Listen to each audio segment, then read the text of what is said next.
I'm Pat Philpott. In Charleston, South Carolina, bells will ring this morning at churches across the city, including at Emmanuel AME Church. It will hold services for the first time since shots rang out Wednesday, killing 9 people.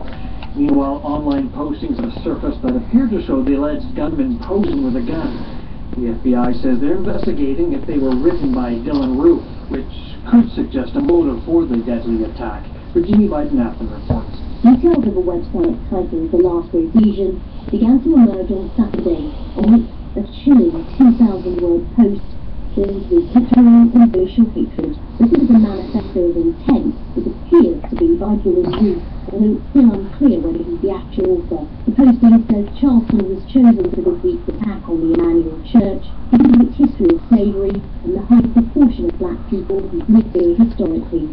As investigations continue, the Emmanuel Church is set to reopen this morning. Members of the congregation and family members of those who died attend the service in memory of their loved ones. That's the BBC's Virginia Biden-Nathan. In New York State, the search for 2 escaped convicts has now shifted from upstate to the Pennsylvania state line, which is hundreds of kilometers to the south. David Sweat and Richard Matt escaped from a maximum security prison nearly 2 weeks ago. Yesterday, several people reported possible sightings of the 2 men near the town of Friendship, just north of the Pennsylvania boundary. Meanwhile, police in New Orleans are still searching for the man who allegedly killed one of their officers yesterday. U.S. Marshals have joined the hunt for 33-year-old Travis Boyes. He had been arrested and charged with aggravated assault, but managed to break free while being driven to jail. Michael Harrison is the city's police chief. It is believed now that that prisoner somehow was able to get his hands from behind his back where he was handcuffed, where then he was then handcuffed from the front. Apparently he's double jointed and able to do that in the back of the car, and was able to produce a firearm.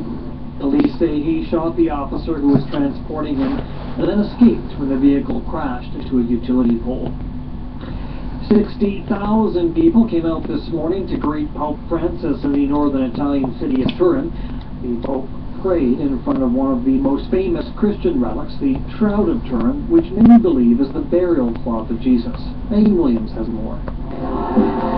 The Pope was greeted by a delighted crowd of thousands in Turin after stopping to silently pray in front of the city's famed shroud. The 4x1 meter linen cloth displays the image of a bearded man with long hair and crucifixion wounds. Since put on display in a climate-controlled glass encasement in Turin's cathedral this April, it's attracted hundreds of thousands of visitors. Some believe the cloth was wrapped around Jesus when he was buried, but experiments by reputable scientists date the fibers to around the 14th century, suggesting it's a medieval forgery, though that hasn't stopped others from insisting it dates back to the time of Christ. Among the thousands who came out to greet the Pope today were 50 homeless people from Rome. The Pope arranged to bus them to Turin to see the shroud. Megan Williams, CBC News, Rome. 35,000 people have taken part in India's first ever National Yoga Day.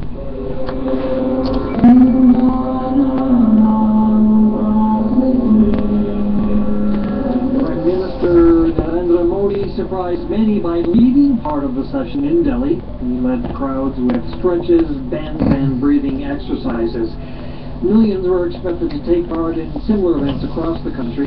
The Delhi event was aimed at setting a new Guinness World Record for the largest yoga class in a single venue. And that's the CBC News this hour. Just a reminder, though, we broadcast live and podcast at our website, cbcnews.ca. I'm Pat Philpott.